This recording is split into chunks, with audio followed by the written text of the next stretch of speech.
Queridos irmãos, vamos nesse momento abrir as nossas Bíblias. E nós vamos ler um texto muito interessante, Abacuque. Quem sabe onde fica Abacuque? É no Velho Testamento, hein, irmão? Amém? Abacuque fica lá no finalzinho do Velho Testamento. Amós, Obadias, Jonas, Miqueias, Naum, Abacuque. Depois já vem Sofonias, Ageu, Zacarias e Malaquias. Então, se você andar, chegando no final do Velho Testamento e andar para trás, são uns 3 livros para trás, aí você já chega lá. Abacuque capítulo 3.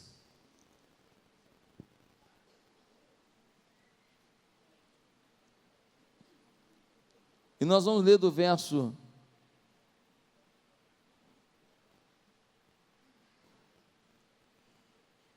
17 ao 19. Antes da gente abrir o texto e ler, eu queria te fazer uma pergunta. Preste atenção na pergunta. Você já foi mais próximo de Deus do que é hoje?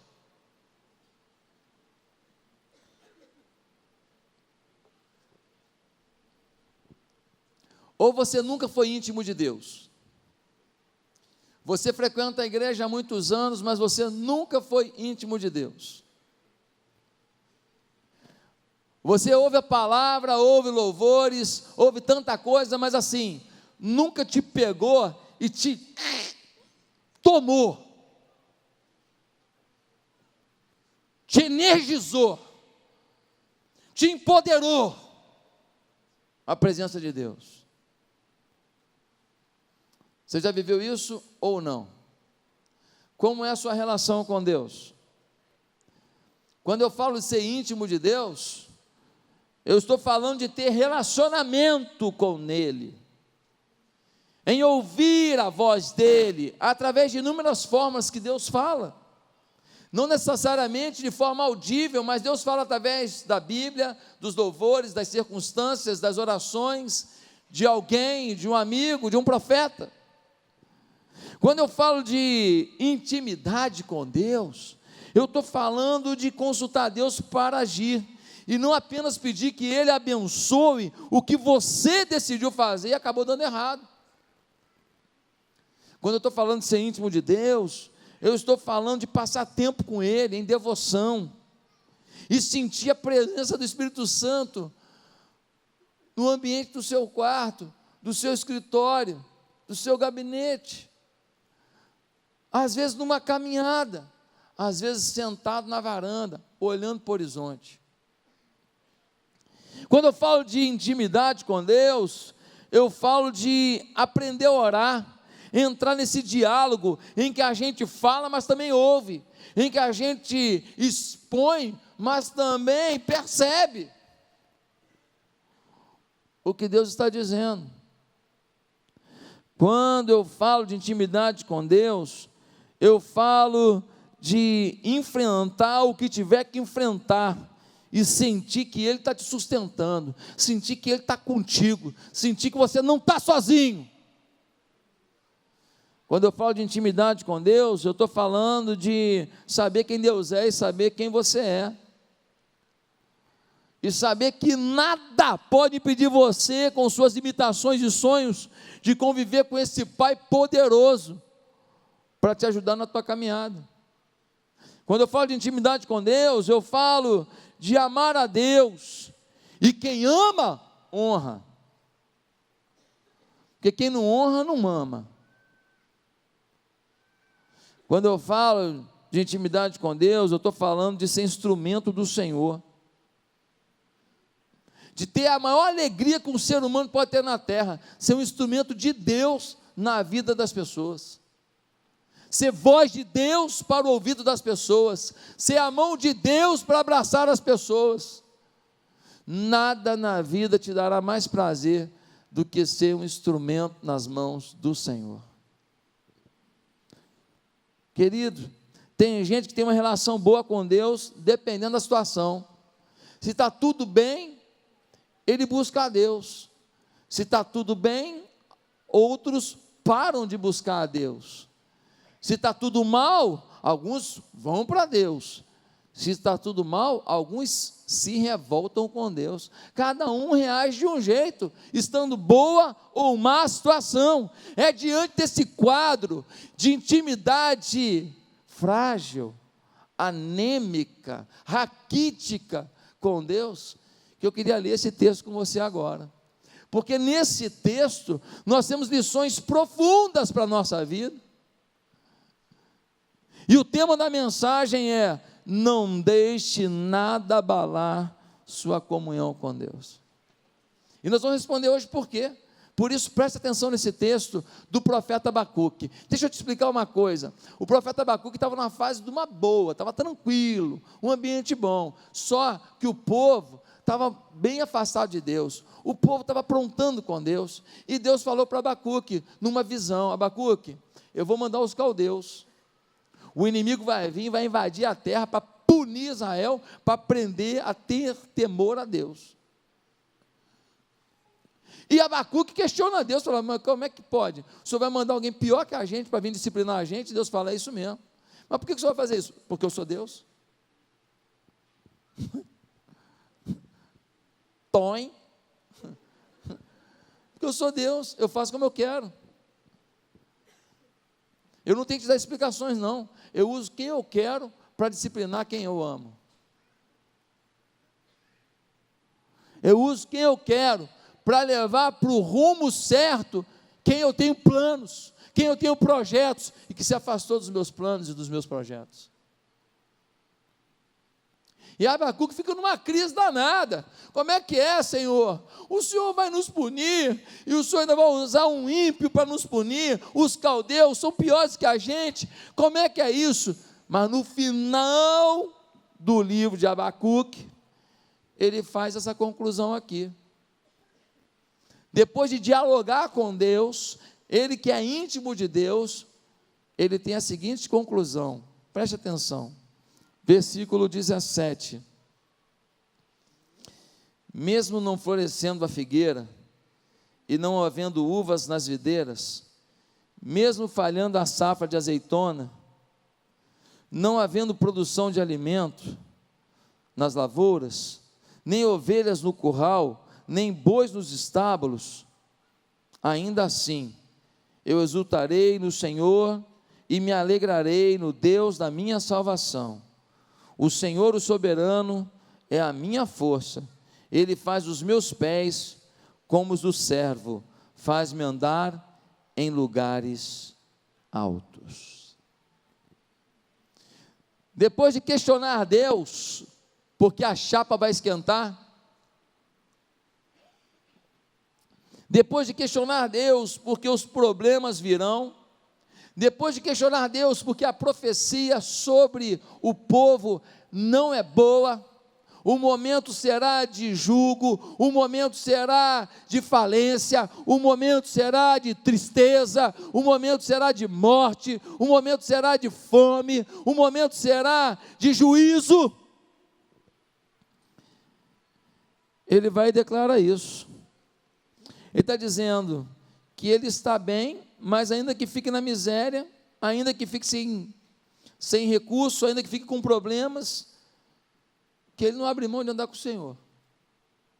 Fala: Senhor, eu estou numa boa contigo, mas se a chapa esquentar, eu continuo contigo. Eu estou contigo, mas se a pizza que eu comi hoje, amanhã eu não tiver, eu continuo contigo. Se o pão que hoje eu botei queijo, amanhã só tiver o pão, eu fico contigo. E se não tiver nem o pão, eu fico contigo, porque eu sei que o Senhor vai mandar pão, porque nunca faltou pão para quem te ama.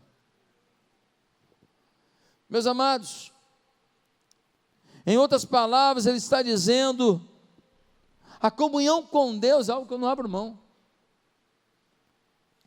Parece a declaração de Davi, né? O rei Davi, o grande rei Davi, o maior rei de Israel, um homem milionário, se fosse hoje seria um bilionário. E Davi vai dizer lá no Salmo 16, versículo 2: digo ao Senhor, Tu és o meu Senhor, não tenho outro bem além de ti. Em outras palavras, meus palácios, minhas carruagens, meu exército, minhas casas de veraneio, minha fortuna, meus tesouros, tudo que eu tenho não vale nada, meu maior tesouro é o Senhor. E ele vai dizer lá no Salmo 20, versículo 7, uns confiam em carros e outros em cavalos. Ter carruagens de guerra é coisa para rico, para milionário. Não era qualquer rei que tinha isso não. Ele tinha carruagens fortalecidas no ferro para aguentar uma batalha, e ele tinha também cavaleiros preparados e tinha cavalos. Ele vai dizer, uns confiam em carros, outros em cavalos, mas nós faremos menção do nome do Senhor nosso Deus. Eu fico imaginando, se Davi conversasse com você hoje, ele ia falar assim, você faz menção de quê? Quando você pensa no sucesso da sua vida. Você faz menção do dinheiro que você guardou? Você faz menção do trabalho legal que você tem? Você faz menção da aposentadoria garantida que você tem, porque no seu serviço público depois já tem uma aposentadoria garantida? Você faz menção da herança que você tem para receber? Você faz menção de quê? Ele fala assim, eu faço menção no nome do Senhor nosso Deus, que eu não confio em nada disso. Meus amados irmãos, é muito sério isso. Sua fé é uma fé como a de Davi, como a fé de Abacuque. Você busca a Deus, sente Deus, anda com Deus, prioriza a Deus, ainda que tenha que pagar um preço. Muita gente abre mão de uma relação com Deus. Por quê? Por causa dos amigos. O que vão pensar de mim? Vão dizer que eu me tornei bobalhão? Vão dizer que eu estou dando dinheiro para pastor? Vão dizer que eu não tenho o que fazer? Vão dizer que eu sou idiota? Vão dizer que eu perdi o melhor da vida? Que andar na igreja é perder o melhor da vida? Não vou dar mole para os amigos não. Alguns perdem a comunhão com Deus por causa dos prazeres do mundo. Pensa no mundo fácil para pecar. Você saiu daqui agora, saiu daqui, fala assim, vou pecar. Você acha ali na esquina uma forma de pecar. E alguns acham que eles são frágeis demais em algumas áreas, e que eles nunca vão vencer. Um dia o cara falou para mim assim, pastor, deixa eu te falar, mas aquele negócio de mulher, cara, eu gosto demais. Eu falei, tu acha que eu não gosto? Só tu que gosta. Tu é o gostador. Os outros homens, tudo, eles olham e falam, uma mulher. Que mania de você achar que você é mais apaixonado por mulher do que os outros homens. A questão é que cada um, porque gosta, escolheu a sua. E canaliza todo o seu desejo para essa pessoa. Mas tem gente que não. Ele tem prazeres na vida e ele acha que ele não pode abrir, que aqueles prazeres são maiores do que ele, que ele é muito mais fraco que aquele prazer, e por isso eles abrem mão da comunhão com Deus. Alguns abrem mão da comunhão com Deus por causa da preguiça. É bicho preguiça mesmo. Acordar de manhã para a igreja no domingo. Ir para uma célula durante a semana. Mas se fosse para um churrasco, meu irmão, come com uma força, meu irmão, repete, meu irmão. Se fosse um passeio, um 0800, vamos lá para minha casa em Búzios, já estou lá, meu irmão, mas vai rápido. Mas para o reino de Deus tem preguiça. Para vir na igreja tem preguiça. Não é que eu sou muito ocupado, não, aqui só tem desocupado. Você é muito ocupado, aqui só tem desocupado, tudo vagabundo. Opa, você é ocupado. Gente, quanta desculpa boba que a gente dá, não é? Quanta desculpa boba. Alguns abrem mão da comunhão com Deus por causa do dinheiro. Trabalho, quer dinheiro. Então, não dá tempo, porque chega no domingo, exausto, aí fala, eu tenho que descansar, que eu trabalhei sábado até 9 da noite. Mas por que você fez isso? Porque o dinheiro é mais importante que Deus. E alguns abrem mão da comunhão com Deus por falta de esclarecimento sobre Deus e sua vontade. Como assim, pastor? Há uma ignorância nesse país. Eu dei uma entrevista para a Folha de São Paulo semana agora, e eu falei para ela, as pessoas não sabem quem é a igreja evangélica. As pessoas não sabem a obra social que essa igreja faz. Há um preconceito. As pessoas não entendem o valor dessa mensagem salvadora do Evangelho. Mas hoje, nesse sermão, eu vou te explicar um pouco melhor isso. Fica tranquilo. Pastor, mas por que você diz que as pessoas são confusas? Porque tem gente que vai no espiritismo, vai no catolicismo, vai na igreja evangélica, vai no budismo e fala assim: eu sou de todos. Eu acredito em tudo. Quem acredita em tudo não acredita em nada.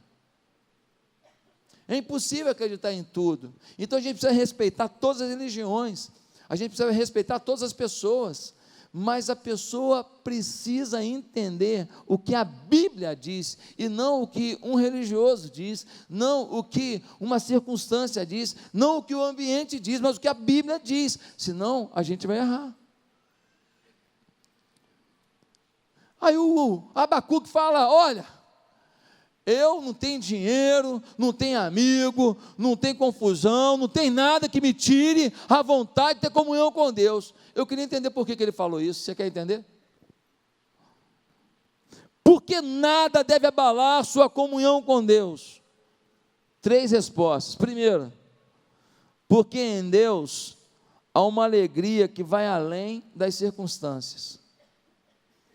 No versículo 18, nós lemos algo muito profundo, é muito forte isso aqui. Diz assim: ainda assim eu exultarei no Senhor e me alegrarei nos Deus da minha salvação. Abacuque falou: se eu perder tudo, se os caldeus entrarem, se a gente ficar num domínio caldeu, esses caras são bárbaros, esses caras são violentos, se faltar comida no mercado, se não tiver vinho, se não tiver oliveira, se não tiver comida, se não tiver gado, se não tiver nada, ainda assim eu me alegrarei no Senhor. Ele está dizendo o quê? Que existe uma alegria no Senhor que vai além das circunstâncias. Agora eu entendo quando Jesus vai dizer lá em João 16, 22, a vossa alegria ninguém vô-la tirará. Agora eu entendo quando Jesus diz lá em João 14, 27, deixo-vos a paz, a minha paz vos dou, não vou-la dou como o mundo a dá, não se turbe o vosso coração, nem se atemorize. Existe uma alegria, existe uma paz, existe uma coisa que vai além do que o momento possa produzir. O momento mais difícil da vida de uma pessoa, o momento mais cruel, não é suficiente para arrancar essa paz. Eu tenho uma prima chamada Eliane, ela mora no Espírito Santo, quase toda a minha família é do Espírito Santo, e ela casou com um cara muito legal chamado Paulinho, e o Paulinho era um policial militar lá em Vitória, e botafoguense doente, estou brincando com os botafoguenses, tá? E ele, o Paulinho, aquele cara animado, brincalhão, cheio de vida, e um belo dia, o Paulinho descobre que está com câncer. E um câncer muito cruel. E a família ficou muito triste, porque o Paulinho era aquele cara que animava. Quando ele estava ali numa reunião, o Paulinho estava ali, era a risada garantida. E ele, todo mundo flamenguista na família, ele botafoguense, você imagina só. Ou a gente matava ele, ou ele matava todo mundo. Era um negócio muito legal, espiritual. E o câncer começou a comer o Paulinho todo por dentro. Ele era um cara forte assim, ele foi minguando, ele foi estreitando, franzindo.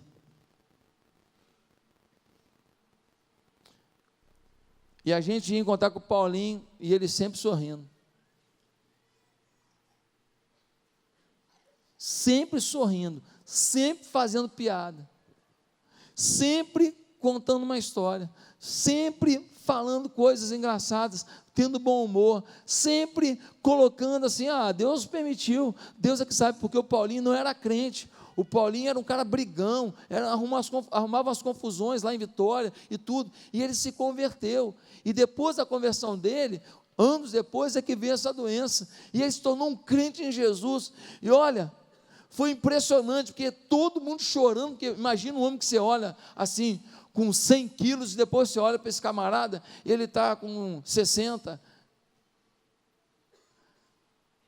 Assim, a diferença era muito grande, eu não sei qual era a quantidade, mas assim, muito grande, muito frágil que ele estava, sempre bem-humorado, sempre com um sorriso no rosto, morreu em alegria, em sorriso, diante do seu Senhor. E ele consolou muita gente. Eu me lembro de uma outra ovelha minha, Edson, eu ganhei ele para Jesus lá em Ipatinga, se tornou um amigão, um cara legal demais, prestativo, pastor, o que o senhor precisa, era aquele cara que eu podia contar.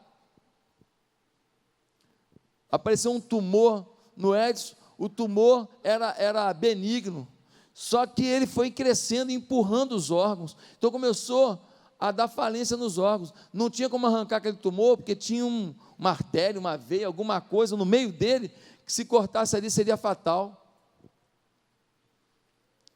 E ele não podia mais sentar, não podia mais deitar, e eu fui no hospital visitá-lo, e ele estava sentado assim,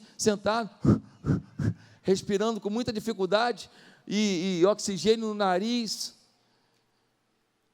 E eu fui visitá-lo numa noite que antecedeu a morte dele, ele morreu naquela noite, eu voltei para o hospital de madrugada, e quando eu cheguei lá, falei, como é que você está, Edson? E ele com um sorriso no rosto, fala assim, estou em paz, pastor, Jesus sabe o que Ele tem para mim. Pensa nele falido por dentro, triste, e eu ouço isso de um cara que está a horas da morte. Fique tranquilo, pastor, Deus pode tudo, mas Ele tem algo reservado para mim, e é o melhor. E o sorriso no rosto. Renato conheceu o Edson, da Giza. Como eu vou esquecer disso? Como eu vou esquecer da alegria, do sorriso de um homem que está falindo seus órgãos a cada momento, que está na iminência da morte? Abacuque conhecia esse Deus, um Deus de alegria, no meio da pior tristeza da sua vida. Segundo lugar, porque nada deve abalar a sua comunhão com Deus? Porque em Deus há uma força maior que seu maior desafio. Olha o que vai dizer o versículo 19, ele vai dizer no versículo 19, o Senhor, o soberano, é a minha força. Interessante, parece uma frase tão boba, tão simples, o Senhor soberano é a minha força. Sabe o que Abacuque está falando? Que a força dele é insuficiente para certas lutas da vida, que a força dele não é suficiente para certas decepções da vida, que a força dele não é suficiente para certos traumas da vida, para certas perdas da vida, que a força dele não é suficiente para um monte de angústias que a vida traz para a gente, queiramos ou não, que por isso a força dele não é dele, a força dele é o Senhor, porque na força do Senhor, numa força extra, numa força onipotente, ele pode vencer qualquer uma das suas mazelas. Quanta gente tem sem coragem para continuar e enfrentar o problema, quanta gente desistindo da vida. Tem horas que a luta é grande demais, sim ou não, gente? Tem horas que a dor traz um cheiro de morte, sim ou não? Tem horas que a vergonha traz uma sombra de depressão. Tem horas que a pessoa se olha no espelho e tem dificuldade de responder a simples pergunta: quem sou eu? Ou melhor, como é que eu fiz isso? Como é que eu agi assim com meu pai, com a minha mãe, com meu filho, com a minha filha, com a minha mulher, com o meu marido? Quem sou eu? Essa pergunta, olho no olho no espelho, muitas vezes nós não conseguimos nem responder. Queridos, Abacuque está dizendo para a gente que tem desafios, lutas enormes, que ele encontrou um meio de lutar contra qualquer desafio. Ele busca a sua força em Deus e não em suas limitadas possibilidades. Ele fala: Deus, eu preciso da tua força, porque a minha força não dá. A minha força é insuficiente, a minha força é restrita, a minha força tem prazo de validade. A minha força vai até o segundo andar, mas não sobe até o terceiro não. Não chega na cobertura não. A minha força me faz muitas vezes perder completamente o controle de mim mesmo.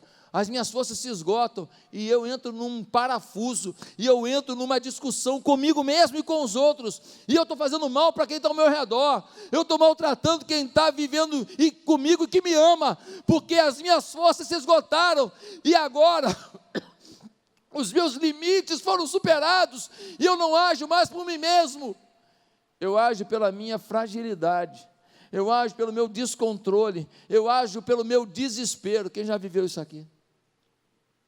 E magoou pessoas que você tanto ama. Abacuque está dizendo aqui: quem confia em si mesmo está fadado ao fracasso iminente. Não é a primeira luta do profeta. Ele está convencido de que o Senhor não deixaria de fortalecê-lo fisicamente, emocionalmente e espiritualmente em meio à crise. Quando buscamos força em Deus, vem a tragédia, vem a estratégia de Deus, vem a sabedoria de Deus, vem o poder da oração, vem a fé nos milagres. Tem hora que a batalha é tão poderosa que se eu não tiver uma fé profunda em milagre, eu desisto. Mas quem crê no milagre, meu irmão, está vindo um caminhão, jogando uma tonelada de pedra, você está aqui embaixo, você fala assim: vai aparecer um escudo aqui agora, vai aparecer, o meu Deus manda um escudo. Ah, mas estou te acusando, estou te batendo, estou mexendo com você, mas o meu Deus é que me justifica. Aliás, o que importa não é o que falam de você, é quem fala, tá? Conforme quem fala, ignore. Esse meu primo estava sofrendo muito, com dores horríveis, mas olha aqui, lutou até o final da morte, até o fim da vida, desculpa, até o final da vida, até encontrar a morte, lutou, não desistiu não. Sabe por quê? Porque ele tinha uma força maior que ele. Os médicos tinham dado para ele um período, ele viveu muito mais. Por quê? Porque ele lutou, ele acreditou. Agora, muita gente fala: pastor, me dá um exemplo mais prático de como que é essa força de Deus. Preste atenção na história que eu vou te contar. Ela pode ajudar você a entender o que é o Evangelho. Ela pode fortalecer a sua fé e ela pode levar você a levar outras pessoas a conhecer esse mesmo Deus. Uma mulher era empregada doméstica, casada com um auxiliar de pedreiro. Homem beberrão, alcoólatra, batia nela. A vida do inferno. A casa, um lixo. Goteira, piso por fazer, o banheiro precário, uma vida miserável. Um belo dia uma amiga fala: vamos na igreja. Essa mulher resistente, ela fala: estou tão mal que eu vou em qualquer lugar, eu vou contigo. Ela chega na igreja, umas irmãs dizem para ela assim: bem-vinda. Ela não ouve bem-vindo em lugar nenhum, ela tem que usar um elevador de serviço em muitos lugares. As pessoas na hora da oração a abraçam, ela fala: ninguém me abraça. O pastor prega um sermão simples, é um homem com muitas dificuldades, mas ele fala: Deus acredita em você. Ela ouve aquela palavra simples, de um homem que não tinha nem muita cultura, nem muito preparo, mas quem revela aquela palavra para a alma dela é o Espírito Santo. Naquele dia ela aceita Jesus. Ela aceita Jesus, volta para casa, o marido está lá, urinado, fedido, acabou de voltar das bebedeiras dele. E ela agora com Jesus no coração, ela não sabe o que fazer, ela marca um gabinete com o pessoal do Ministério de Família da igreja, e ela vai lá fazer um gabinete, e o pessoal fala com ela assim: não desista do seu casamento não, tenha atitude para com ele, como se ele fosse o que a senhora já quer que ele seja. Haja com ele, como se ele já fosse o homem que a senhora espera. Como assim? Ele me bate, ele é beberrão, ele é nojento, ele é asqueroso, é fedido, mijado. Eu não aguento ele. Haja com ele pelo amor de Deus. Haja com ele com a sabedoria de Deus. Dá a comidinha na mão. Dá a roupinha passada. Trate com educação. Evite conversa que vai gerar problema. Seja sábia. Peça a iluminação do Espírito Santo de Deus. A mulher escuta essa história, vai para casa, começa a fazer comidinha para o cara, começa a dar cafezinho na mão. Quando ele chega, as roupinhas dele estão arrumadinhas, o pijaminha dele está dobradinho, bonitinho. Ele começa a reparar aquilo e fala assim: mas esse negócio de igreja deu certo nessa mulher, ué. Rapaz, não estou nem conseguindo mais bater nela. Ele fala com ela assim: ó, você já me chamou várias vezes para ir na igreja, eu nunca fui, mas tá bom, eu vou domingo que vem. Ele vai com ela. Chega na igreja, tem uns irmãos na porta falando assim: seja bem-vindo em nome de Jesus. O outro fala assim: bem-vindo, irmão. Ele fala: irmão? Ele senta num banco, e as pessoas do lado dele, o cumprimento com uma alegria tremenda. Que alegria! No final do culto, uma pessoa vem falar para ele: ô seu fulano, que bom que o senhor veio aqui, a sua mulher tinha falado do senhor, e eu oro pelo senhor todos os dias. O senhor ora por mim, sem me conhecer? Sim. Está quase acabando o culto, na verdade, quando o homem fala isso para ele.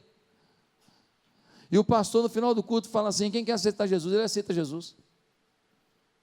Ele aceita o Espírito Santo na vida dele. Ele chora. As pessoas abraçam, vem uma multidão, ela era da célula, a mulher. A célula abraça eles lá na frente da igreja, eles começam a chorar junto, aquele grupo da célula. Você que não está em célula, você perde isso, essa comunhão gostosa toda semana. Você tem que ir para uma célula, é maravilhoso. Eu não fico sem célula. E ó, abraçando e chorando com ele. Ele fala: meu Deus, nunca me abraçaram assim. Todo mundo tem nojo, que eu fico fedendo a pinga. Como é que pode isso? Ele volta para casa, e aí ele resolve parar de beber, ele para de beber, e aí ele quer auxiliar de pedreiro, porque ninguém dava nada para ele, ninguém confiava nele, ele começa a pegar umas obrinhas para ele agora é empreiteiro, e ele agora começa no final de semana, no sábado, fazer na casa dele os negócios, a reforminha e tal, tirou a goteira, botou uma telinha nova, arrumou, fez um puxadinho, já fez um quartinho melhor, e tal, não sei o que lá, a mulher está feliz da vida, voltaram a ter sexo, porque até isso Jesus restaura, porque ela não tinha nojo dele agora, é o marido dela. Eles começam a ter uma vida agora, aí a mulher vai cozinhar e fica cantando. Oh, glórias a Deus. Oh, aleluia. Eles têm 2 filhos. A menina adora um baile funk. Ela vai para o baile funk, ela dança aquele jeitinho, com aquela sainha. No baile ela sempre acha um namoradinho, e ela faz sexo com esse menino. Toda semana ela tem um par diferente. Se ela não permanecer com o mesmo, ela troca, ela não fica sem sexo. O filho, maconheiro, faz uns bicos, e o dinheiro que ganha, ele fuma maconha, não tem nada, não tem uma camisa legal, não tem uma calça legal, porque tudo que ele ganha, ele gasta na maconha. Eles começam a ver a mãe cantando, o pai feliz, o pai arrumadinho agora, o pai com o sapato limpinho, arrumado, o pai não chega mais fedido. Ele fala: meu rapaz, esse negócio de evangelho, esse negócio de igreja, fez bem aqui em casa, hein?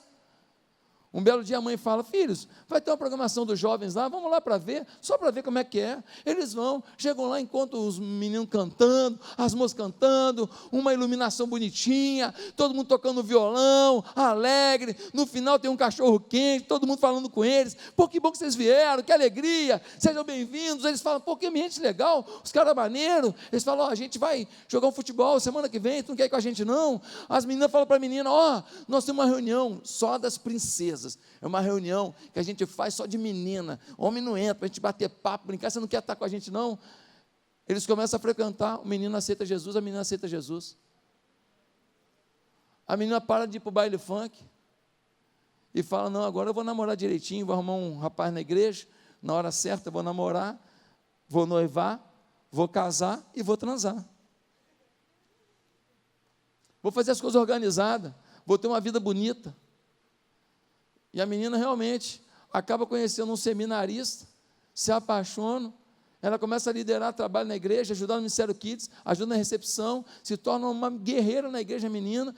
Tempos depois, eles casam e se tornam felizes. O menino que era maconheiro, larga a maconha, e agora ele acreditou que Deus tinha um plano na vida dele. Ele fez um curso no Senac, um curso técnico, fez o curso, foi lá, começou a fazer um negocinho dele, virou empresário, montou um negocinho dele pequenininho. Depois de um tempo, ele já tinha 2, 3 pessoas trabalhando com ele, e ele está avançando na vida, acreditando, comprou o carrinho dele, a vida mudou. Quem tenta parar isso, tenta parar Deus. E no Brasil tem muita gente que quer parar isso. Odeiam a igreja, não amam o povo de Deus, não reconhecem o que o Evangelho faz na vida de uma família. Ah, pastor, mas se desse comida lá para eles, me ajudar, num momento difícil, ajuda, mas resolve? Se desse um dinheiro para eles, resolvia? Não, talvez ele bebesse mais cachaça do que já estava bebendo. A ação social é importante, mas o que transforma o homem é um encontro com Deus. Quem pode dar uma salva de palmas para Jesus aí?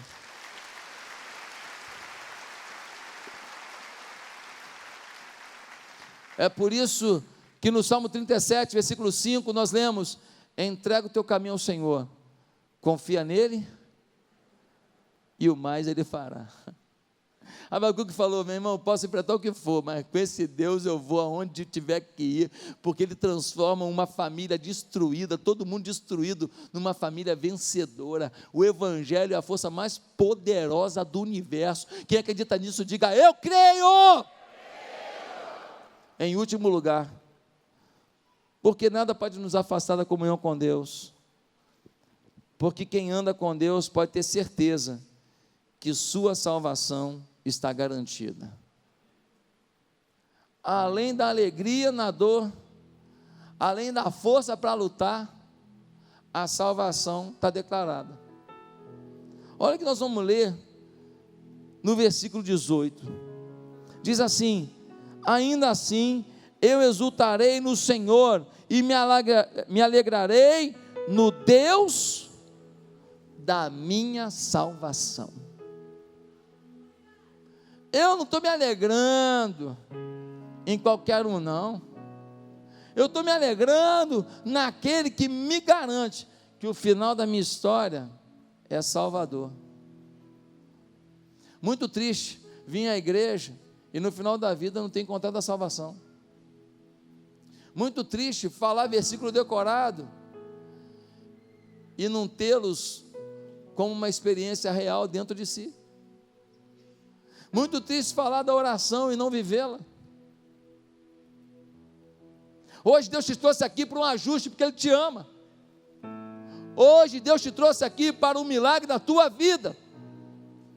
A convicção de Abacuque era de que nada poderia impedir que o Senhor o salvasse do mal. Ele falou: olha, eles estão vindo, vão invadir a terra, vão humilhar a gente, vão fazer um monte de droga aqui, mas olha, se Deus cansar deles também, o Senhor vem, intervém e acaba com isso tudo, porque do meu Deus vem a minha salvação. Está tudo numa boa, pode ficar tudo ruim, mas Deus coloca numa boa a hora que Ele quiser. porque Ele continua tendo o controle do universo. Lembra quando Josafá tinha 3 exércitos contra ele? Ele começou a adorar o Senhor, os exércitos se confundiram um com o outro, um destruiu o outro, e sem pegar num canivete, ele venceu a batalha. Lembra de Daniel, quando foi ameaçado, porque ele estava orando ao Deus vivo, jogaram ele numa cova de leões, os leões viraram travesseiro para Daniel, dormiu numa boa, no meio das feras. E quantos de nós estamos no meio de feras, no nosso ambiente de trabalho, na nossa cidade?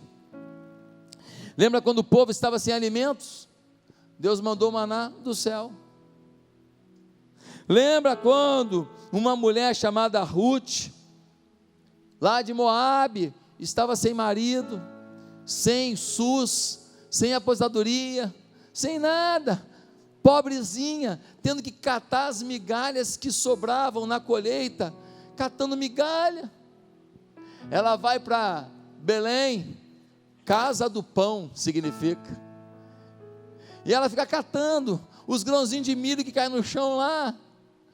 Um belo dia, ela conhece um homem chamado Boaz, um empresário riquíssimo da região, que era da família do seu falecido esposo. Ele pode ser o resgatador dela pela lei, ele pode assumir como marido dela e resgatá-la da pobreza e da miséria.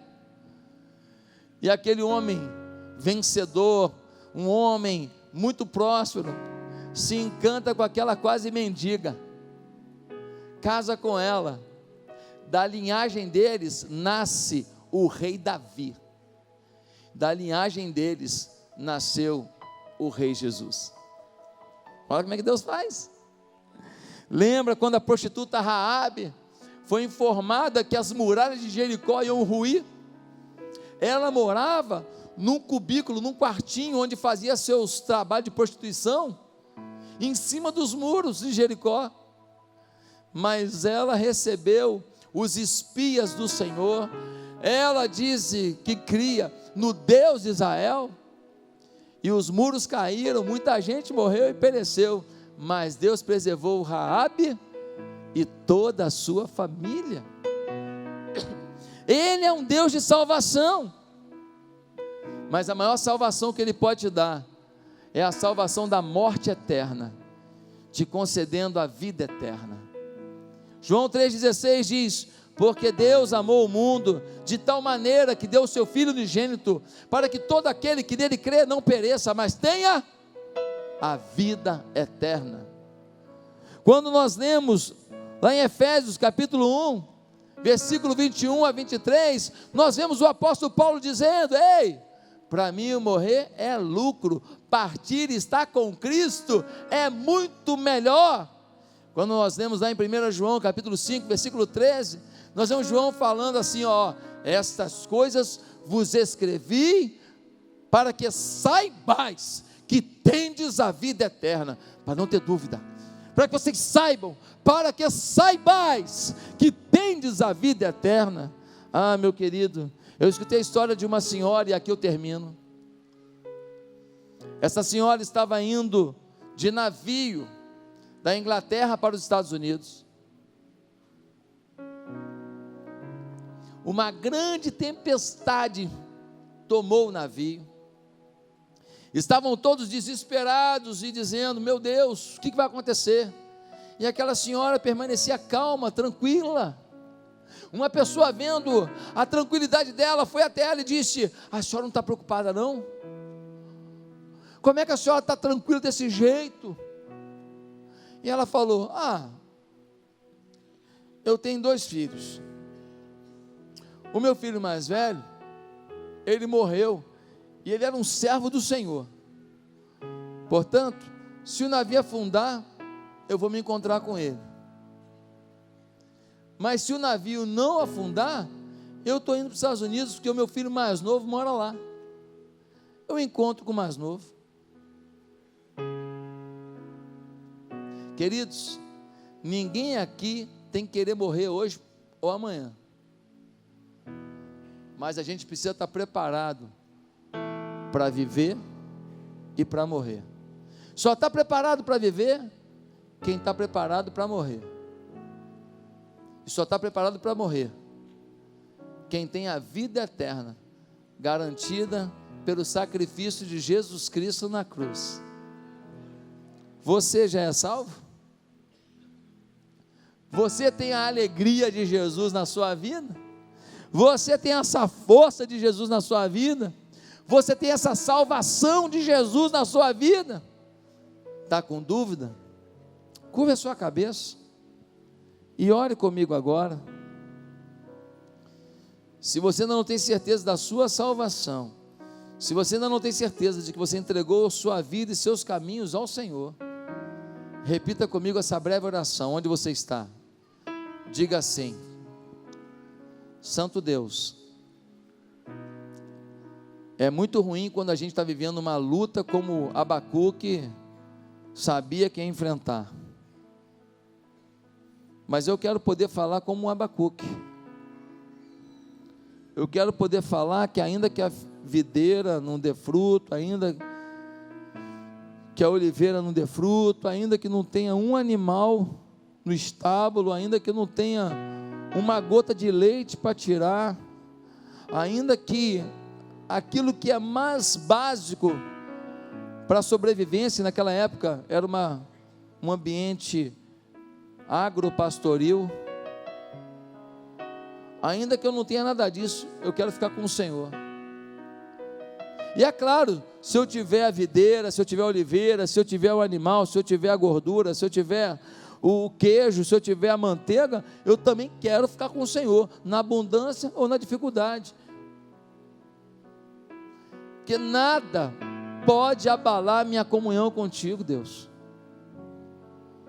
Por isso eu quero hoje fazer uma aliança, um acerto. Eu quero receber Jesus como Senhor da minha vida. Eu quero que Ele mude a minha história. Eu não quero ser um cristão nominal, eu quero ser um cristão na essência. Por isso eu te peço, meu Deus, que o Senhor perdoe os meus pecados, que o Senhor mude a minha história,